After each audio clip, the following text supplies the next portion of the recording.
Hello and welcome to Squarespace Tutorials with Jake Jorgovan. Today I'm going to be showing you how to create email opt-in forms within Squarespace. And there's really two ways to do this, one of which, and I'm going to kind of show you both. The first is by actually using a form, which is going to kind of appear like this, where you have really just kind of these two form pieces just floating out within space.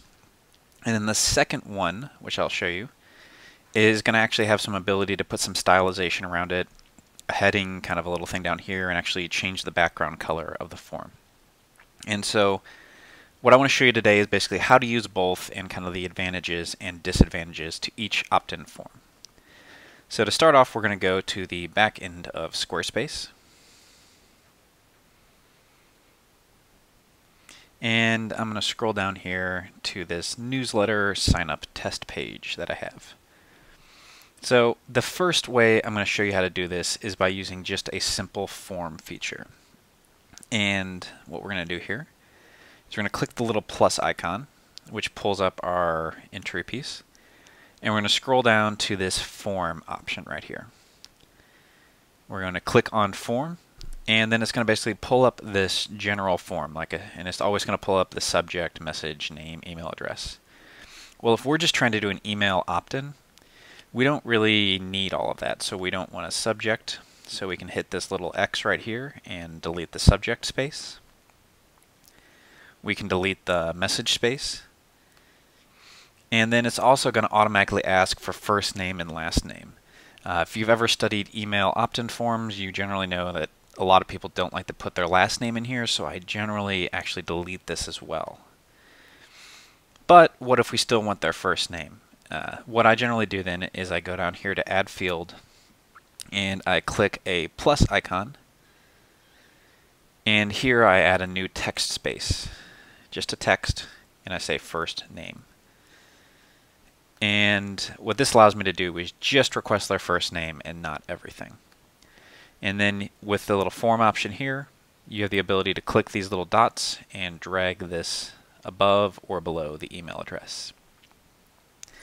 So that is the basics, and you probably want to title it, so we say newsletter test form. And we have now just basically created a simple email opt-in form within Squarespace. But where is the email form going? We need to send it somewhere. So what we're going to do is we're going to go up here to this storage feature right up here in the kind of edit form window. You have this storage space. And what it's going to do is send you an email at whatever your Squarespace email address is. So that's automatically done. But what if you want to say, I don't know, save those in a list or connect them to an email program? Well, within Squarespace you have a few options to do this. The first thing you can do is connect this to a Google Doc. And what that'll do is basically automatically put anyone that signs up, it'll put their contact information into a Google Doc Excel spreadsheet.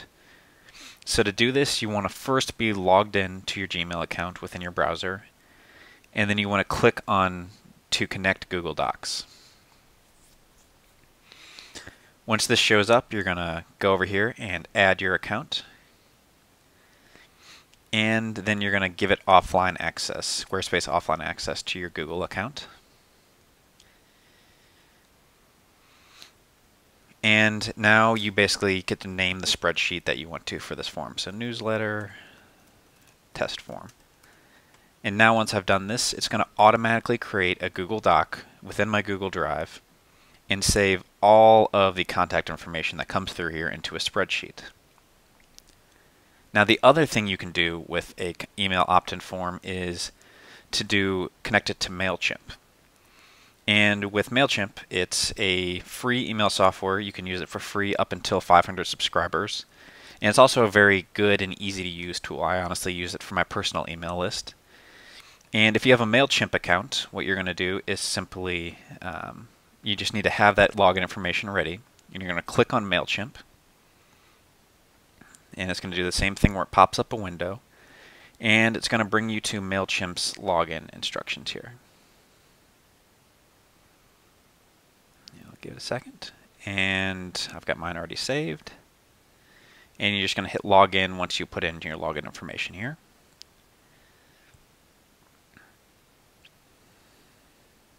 and give it a second to connect. And once it connects, you then have ability to choose a list. So within the MailChimp backend, you can create multiple lists for maybe different services or email lists you have. And you can just choose the list that you want to choose. So I'm going to choose Jake Jorgensen's newsletter. And now anyone that signs up through here is automatically going to be added to my MailChimp list and my Google Doc, and I'm going to receive an email and notification that they have just signed up. So again, there's a lot of different ways you can use this form, this feature. Now the last thing I want to show you about using the form for an email editor is you have some other advanced controls as well. So if I go up here and I click on this advanced feature in the top right, I can actually change the button label. So submit isn't really what you want to put for a email email opt-in. You want to put sign up. And so if I put sign up, then once I save this, that text will actually change from submit to sign up. And then you can change your button alignment from left to center or to right.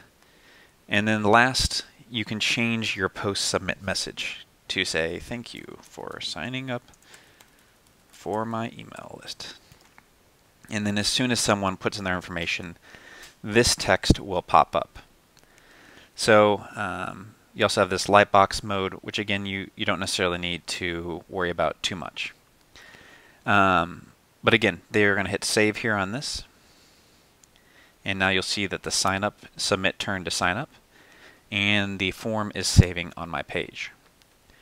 Now what I've just showed you is the first way to create an email opt-in form, and this is actually just through their form editor. So I'm going to label this real quick.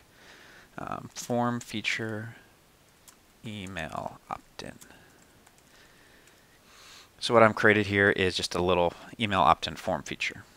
But there is another way to do this through an actual newsletter sign-up form within Squarespace. So we're going to do newsletter sign-up form.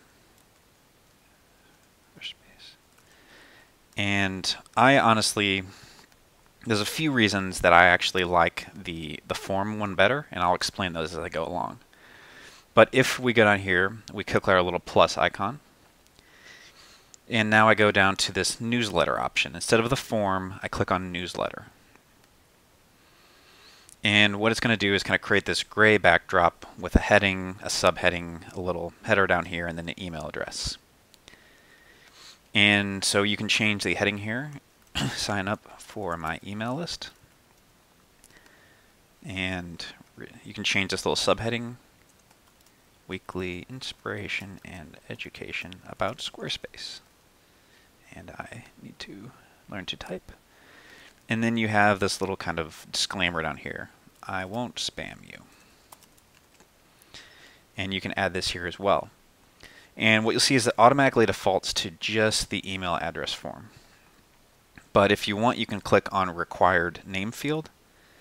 And now it's going to show first name, last name, and email address. This is probably my biggest complaint about the newsletter form, is I don't like asking for someone's last name.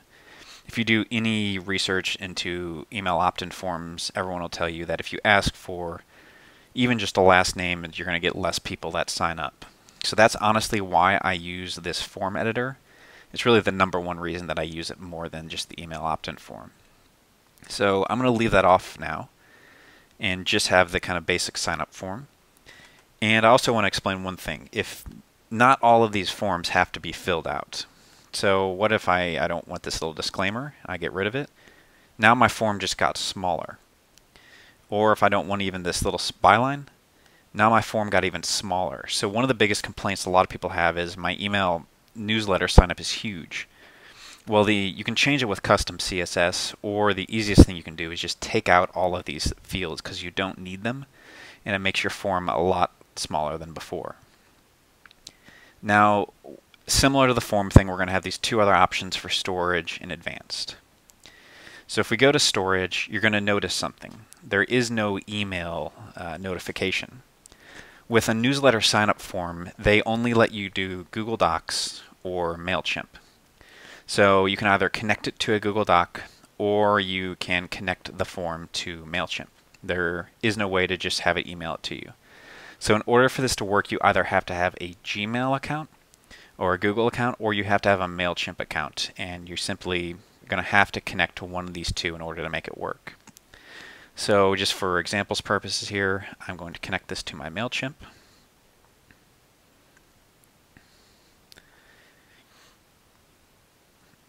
And then I'm going to do Jake Jorgensen's newsletter as the list. And so, again, you have to either connect it to one of these two in order for the form to work. And then last, you're going to go over here to Advanced.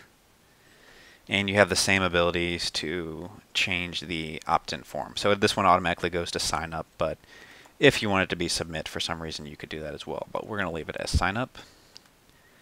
You can change the button alignment to left, center, or right, which really doesn't make too much of a difference on this one. And you can change the post text for this. Thank you for signing up. Signing up. And we're going to hit save on this.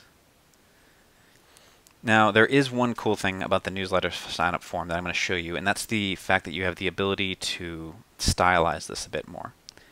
So we're going to hit Save, and we're going to go to View Page, and we're going to actually come over to the Style Editor and make our email opt-in form look a little cooler.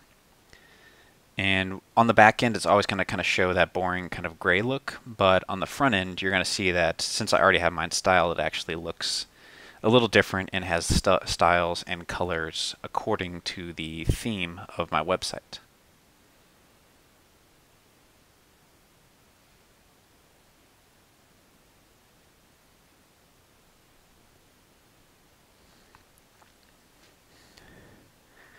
So once we're here on the front page, what we're going to do is scroll down to this newsletter sign-up form. And what we're going to do is we actually want to stylize these two forms to make them look fitting to the site. As you'll see on mine, they're already stylized to the color scheme and look of my site, but that's because I've actually already entered in these options. By default, they're going to kind of look at this gray, kind of boring color. So what you're going to do is you're going to scroll down here to the bottom right, and you're going to go on this paintbrush icon where it says Change Style. You're going to click that, and it's going to pull up this style editor on the left. What you want to do is you want to scroll over your newsletter sign-up form, and you want to click this, and you're going to see there's this newsletter block feature over here right on the left side that lets you change and stylize your site. So we have the ability to actually just copy this so I can go back to it real quickly, but what if we wanted this to be a more of a reddish color, or a pink there? So we can change the background color of the site. Just want to default that back. Or we can change the button color. Maybe we want, again, a redder button. But actually, I'll just discard this when I'm done. And then you can change the text color on this as well for the button. And then this is a big one. You have the option to choose either a dark or light style. You don't really get the option to change the color of the font of your text within the newsletter. You basically get light or dark. And you'll see over here on my bottom right, when this little opt-in form, when I go to a light, it's going to change the text to white, or it's going to change it to dark. So that's kind of just little features you have there. And then on this top form up here for the actual form editor, if you click on this sign up button up here, you have the ability to basically change this button color and the button size.